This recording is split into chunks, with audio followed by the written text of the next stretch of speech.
आसंतु नजर पकेबा आजिर बड़ खबर पर।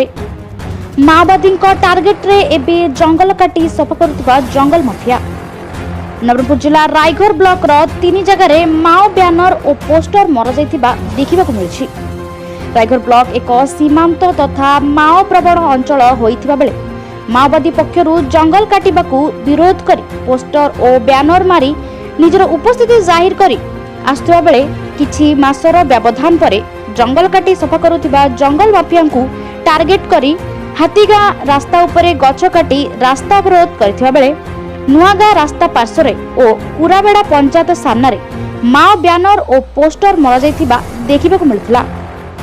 एही सब पोस्टर और बैनर मेनपुर नुआपड़ा डिविजनल माओवादी कमिटी पक्षरु लगा जाइथिबा उल्लेख करा जाइछि एवं कुसुपुर जलाराव टिमनपुर जंगल को काटी नष्ट करुथिबारु एहाकू विरोध करी चेतावनी दैछन्ति। Bureau report.